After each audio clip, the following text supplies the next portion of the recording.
I think the two key points, one of them you touch on there via the underemployment issue, are, first of all, that the headline rate, 6.2%, does not reflect the severity of this situation. It's a full 1% fall in a month. It's massive.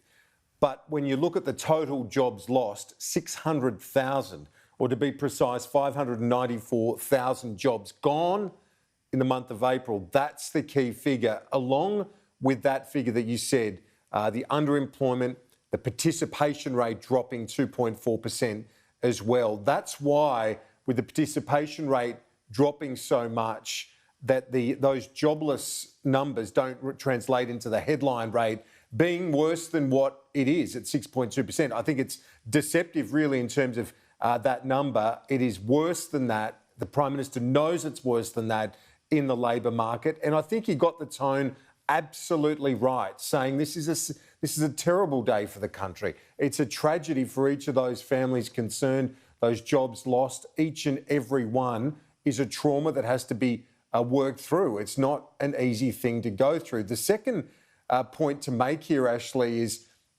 things would be much, much worse if not for the JobKeeper subsidy program.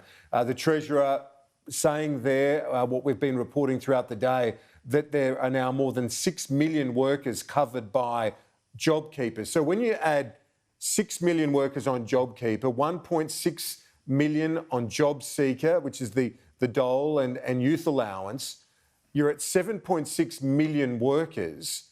Out of a population of around 25 million, it's around just under a third of Australian workers, well, more than a third of the Australian population on this job support, well over a third of the number of workers. So this is a crisis. The Prime Minister knows it is, and it's one that is not going to be resolved soon because, as the old saying goes, unemployment the rate goes up in the elevator, down via the stairs.